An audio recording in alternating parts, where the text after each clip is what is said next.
Avez-vous déjà entendu parler de Bidou, les copains? Bidou, c'est un cher monsieur qui vivait sa vie normalement jusqu'à ce qu'il tombe sur Momo. On est à Clamart dans le 9-2 et Momo, c'est un jeune de 14 ans qui a volé une voiture à 3 heures du matin. Donc jusque-là, c'est normal, hein, 14 ans, tu te balades à 3 heures du matin dans la rue pour voler des bagnoles, faire des cambriolages, tuer des gens et moult bêtises supplémentaires qu'on fait à cet âge-là. Et il va tuer Bidou après une course-poursuite avec la police. En fait, c'est un jeune Naël qui va refuser d'obtempérer. Sauf que lui, bah, il va buter quelqu'un en fait dans sa fuite. Et Bidou a perdu la vie, gratuitement. Sachant que si c'est Momo qui aurait été mort, alors là je peux vous dire que la LFI aurait hurlé sur tous les plateaux TV que c'est le retour de Naël, il s'appelait Momo, ils ont fait exprès, c'est un délit de faciès, tout ça parce qu'il s'appelle Momo, etc. Mais là ça va, il est en vie Momo, je vous rassure. Bon, il y a un mec qui est mort, mais c'est pas grave, c'est pas Momo, c'est un Français. Donc, qu'est-ce qu'on en a à foutre en quelque sorte? De toute façon, les Français font pas de bébés. Donc ils vont disparaître bientôt. Donc qui meurt maintenant ou dans 30 ans, ça revient un peu au même. Hein. D'accord? Et je vous rappelle, le 9 juin, votez pour Jean-Luc Mélenchon, bordel! Bon, on va écouter ce reportage de RMC. Et après, on va regarder un petit peu le profil de Bidou. Donc Bidou, c'est pas vraiment son prénom, c'est son surnom. Parce que j'arrive pas à trouver le prénom de Bidou. Seulement 14 ans, cet adolescent qui conduisait une voiture volée, repéré par la BAC, refus d'obtempérer avant de perdre le contrôle du véhicule à Clamart, donc au sud de Paris. Originaire de Fresnes, Julie Brault pour RMC a retrouvé des amis de ce jeune chauffeur, des amis qui se confient au micro d'RMC. Adossés à une voiture, les jeunes du quartier n'en reviennent toujours pas. Moi j'ai cru rêver moi au début, c'est quelque chose de grave. On est choqués, on se demande pourquoi il a fait ça en vaut pas la peine. Ici, leur ami, surnommé Momo, est connu de tous comme un jeune turbulent et influençable. Il était au volant d'une voiture volée lorsqu'il a percuté mortellement un autre conducteur de 34 ans. Un acte impardonnable selon eux. Je comprends pas comment il en est arrivé à là. Je comprends pas après la photo. Ah mais sans déconner, les potes de Momo. Donc les potes de Momo, regardez, ils sont tous en claquettes chaussettes, jogging. Ouais. Non, il y a que le mec de droite qui est en claquettes chaussettes. Les autres sont en basket avec les chaussettes Nike là. Mais vraiment, mais c'est catastrophique, sans déconner. Hein. J'arriverai jamais à comprendre le délire de sortir dehors en claquettes chaussettes. Pourquoi? C'était trop compliqué d'aller mettre tes chaussures. Et les claquettes, tu les mets. Enfin, en fait, je pense que c'est faire ses lacets. C'est trop compliqué en fait. Ça prend, je sais pas, 20 minutes à faire ses lacets au moins. Alors que des claquettes, hop, tu les mets, tac tac, tu pars dehors. Peut-être que c'est ça. C'est la seule raison que je vois. Ils arrivent pas à faire leurs lacets. Tant de risques, des risques inutiles. Dans tous les cas, ça allait mal finir. Moi, franchement, j'ai de l'empathie. Je cautionne pas du tout ça parce qu'il y a quelqu'un qui est mort dans cette affaire. C'est-à-dire, j'ai de la peine pour la famille d'en face. Déjà connu de la justice, l'adolescent de 14 ans avait notamment été reconnu coupable de vol avec violence en décembre dernier. Du sable et quelques plots balisent encore les lieux de l'accident. C'est ici qu'a eu lieu le face-à-face mortel. Tout commence cette nuit, à Palaiseau. D'après les policiers, vers 2h50, des fonctionnaires de la BAC vérifient l'immatriculation d'une voiture. Elle est volée. Au volant, un adolescent de 14 ans. Les forces de l'ordre lui font signe de s'arrêter. Ils tentent d'intercepter au moyen du gyrophare et du doton le véhicule. L'individu a formellement identifié le véhicule de police comme étant des policiers. Et malgré ça, il a continué sa progression et il a pris la fuite. Une course-poursuite s'engage alors sur la N118. Après quelques minutes, le chauffard perd le contrôle au niveau de ce terre-plein à l'entrée de Clamart. Il percute une autre voiture arrivant en face. Son conducteur, un homme de 34 ans, est tué sur le coup. L'adolescent, lui, est interpellé par les policiers. Il souffre d'une blessure au bras et est hospitalisé. Ouf, tout va bien. Momo a juste une blessure au bras. J'ai eu peur. Il y a un mec qui est mort, mais encore une fois, on s'en fout. Le principal, c'est que Momo aille bien, d'accord? Âgé de 14 ans, il a déjà été condamné pour un vol avec violence. Il était placé sous contrôle judiciaire en attendant une audience prévue le 12 juillet. Donc Momo a 14 ans. 14 ans. A déjà été condamné pour vol avec violence et était sous contrôle judiciaire. Alors je sais pas ce que ça implique, et c'est quoi, il avait un bracelet électronique? Alors je peux vous dire que Momo, il promet. Hein. Parce que là, vu qu'il a 14 ans, bon, il va être relâché.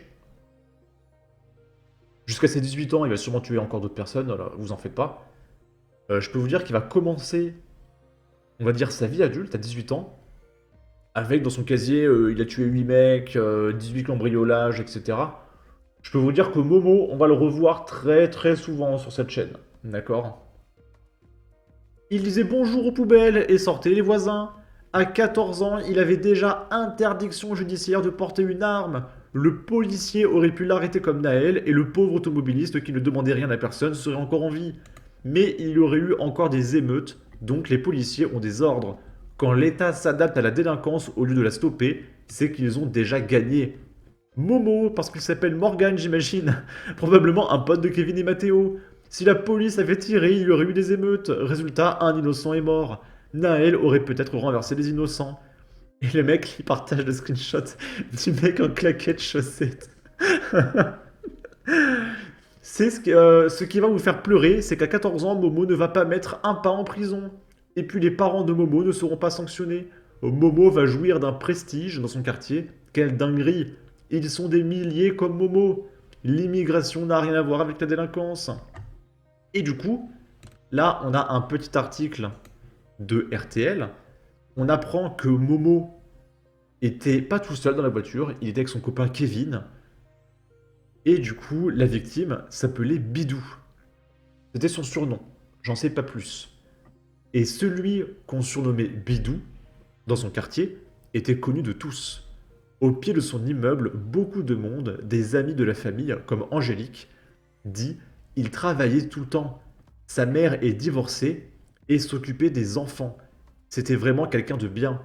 C'est très triste, c'est malheureux, témoigne-t-elle émue. » Évidemment, cette petite interview,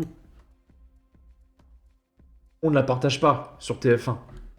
On va juste montrer le témoignage des potes de Momo en claquettes chaussettes. Ça, c'est quand même important d'avoir le témoignage des potes en claquettes chaussettes. Mais le témoignage d'Angélique qui parle du monsieur qui est mort, dont tout le monde se fout, ça par contre, bon, on s'en fiche quand même. Faut pas déconner.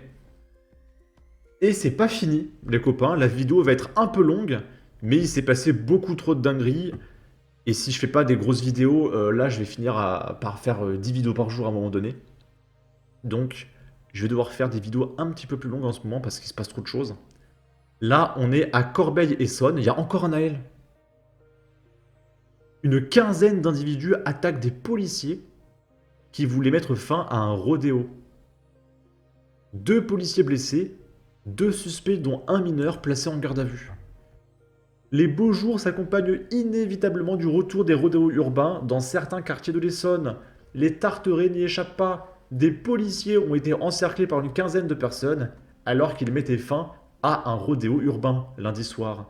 Bilan de l'intervention, 2 fonctionnaires blessés. Les agents cherchent à arrêter les allers-retours du pilote. C'est ensuite que la situation s'envenime.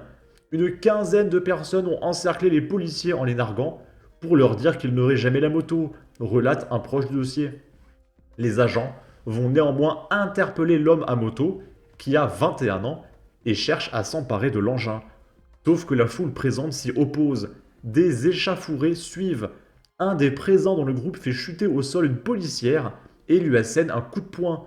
Le premier équipage, aidé par les renforts, parvient à éloigner le groupe d'une quinzaine de personnes, lequel réplique en envoyant des projectiles sur un véhicule de police. Et heureusement qu'il n'y a pas les vidéos parce que ça me ferait péter un câble. Comment tu peux t'en prendre à des policiers et tout ce qui se passe, c'est qu'il y a un article de faits divers sur F de souche. Dans n'importe quel pays au monde, s'en prendre à l'autorité de l'État, c'est la peine capitale. En France, t'as des faits divers comme ça, bah voilà, il y a un groupe de 15 mecs qui ont défoncé des policiers, coup de poing, ils l'ont tabassé par terre, etc. Et au pire, ils se font choper, ils ont un bracelet électronique, une petite tape sur les fesses, etc. Et il est dehors, en fait. Comment vous voulez que le pays tourne bien dans ces conditions? C'est impossible. J'ai l'impression de voir toujours les mêmes infos. C'est bizarre, au Maghreb, ils ne sont vraiment pas nombreux à se mettre à 15. À se mettre à 15 pour agresser les policiers. Ça doit être un truc de France. Il va bien falloir passer enfin à un autre mode d'action pour faire respecter la loi en France. Désolé pour les frileux, c'est une réalité. Vivement l'alternance, que les arbres redeviennent des citoyens comme les autres, sans totem d'immunité. Les petits jeux saisonniers reprennent leurs droits. Le laxisme successif des gouvernants nous entraîne de plus en plus vers une guerre civile, qui sera inévitable. Et ici, je voulais pas en parler au début, parce que j'ai déjà parlé de l'affaire. C'est une fusillade sur la terrasse d'un kebab à Saumur. Sauf qu'il y a un gauchiste qui a réagi. Et du coup, j'étais obligé d'en parler en fait. Donc, petit rappel de l'affaire. Mais pour le coup, c'est BFM TV qui a fait un reportage dessus. Donc, il y a eu une fusillade devant un kebab.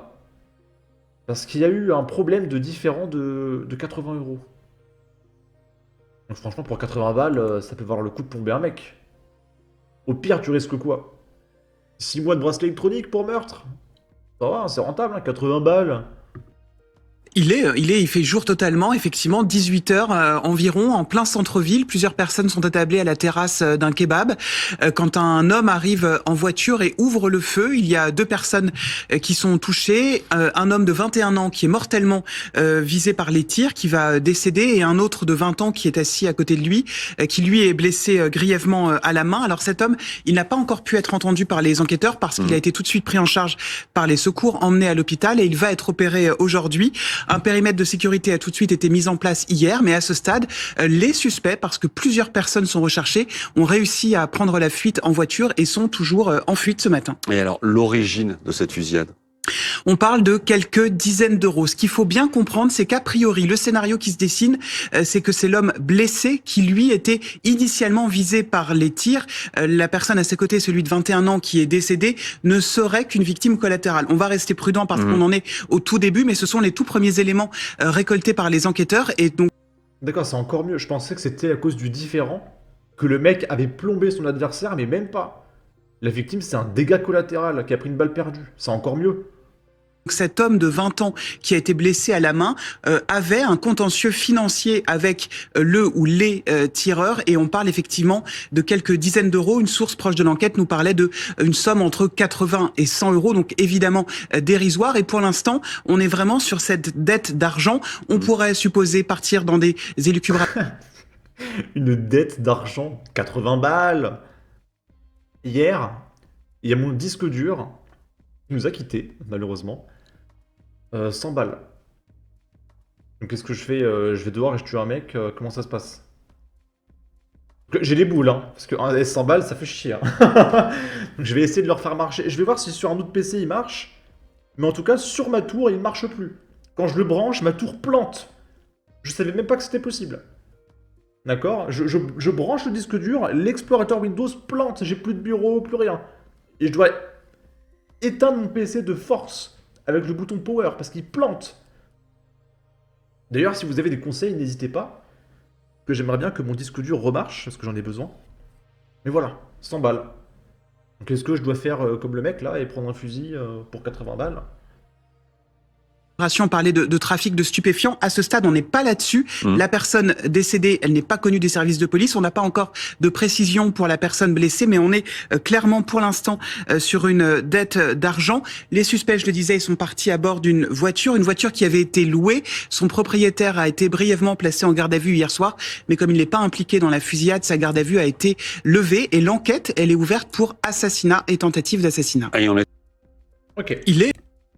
Et du coup, je vous l'ai dit, il y a un gauchiste qui réagit, donc j'étais obligé de réagir. Et donc par rapport à la fusillade, le problème c'est quoi? Est-ce que c'est qu'il y a des morts tous les jours en France? Est-ce que c'est qu'il y a une victime collatérale qui a perdu la vie pour rien? Est-ce que c'est qu'il y a des gangs qui se foutent sur la gueule pour 80 balles? Non. Le problème, c'est l'extrême droite. C'est une commerçante qui dit « Ce qui me fait suer, c'est l'amalgame qui en est fait parce que c'est un black qui a tiré sur un rebeu. » Alors déjà, on n'était même pas au courant dans le reportage de l'origine des mecs, mais merci. Et que ça s'est passé devant un kebab, lâche une commerçante. Et du coup, c'est insupportable de faire des amalgames, d'accord? Et du coup, là, on a un peu plus d'infos. Là, on a carrément la vidéo de la fusillade, que je peux pas vous montrer, évidemment, hein, les copains. Et donc, mise à jour le 4 juin, le paisible quartier... Je suis désolé.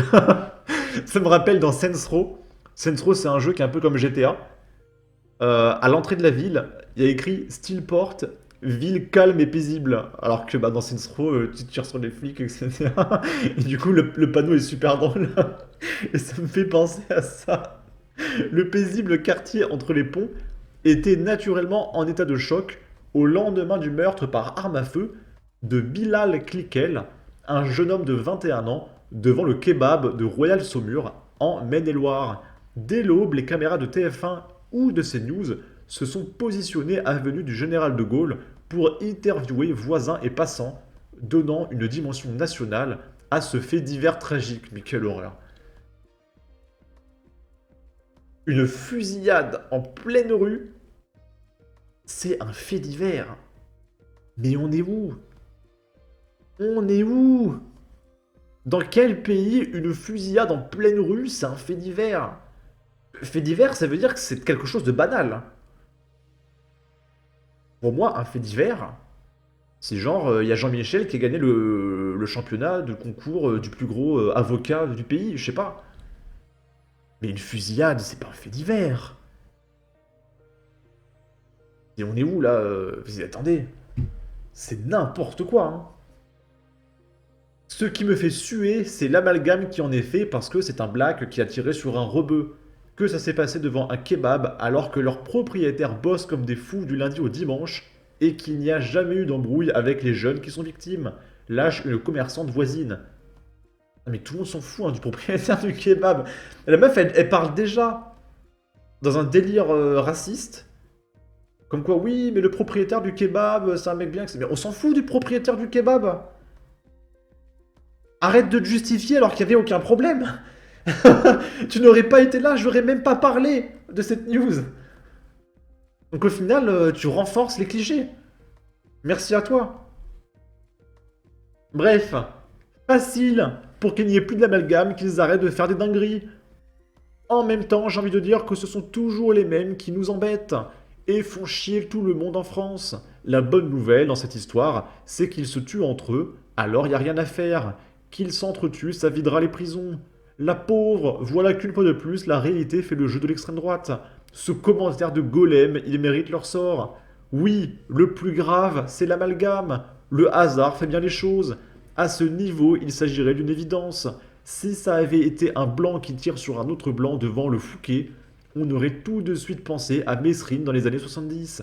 Et ça, c'est beau. En tout cas, je rappelle que dimanche, il faut voter, les copains, et que Jordan Bardella a déjà gagné. Donc vous avez deux possibilités. Soit vous votez encore pour Jordan et il peut éventuellement gagner un siège de plus, soit vous votez pour Marion, sachant que si elle atteint les 5%, elle gagne 4 ou 5 sièges. Je crois que c'est 5. Donc c'est beaucoup plus rentable pour le camp de droite de voter Marion. D'accord? C'est un siège contre 5. D'accord? Donc, ne vous trompez pas et faites passer le message à vos proches s'ils veulent voter à droite. Dites-leur que Marion, c'est plus intéressant. C'est 5 sièges. En tout cas, n'hésitez pas à donner votre avis, votre opinion, à partager, liker, commenter. Ça aidera au référencement de la vidéo sur YouTube. Abonnez-vous, suivez-moi sur Twitter. Et à la prochaine pour de futures vidéos. Ciao!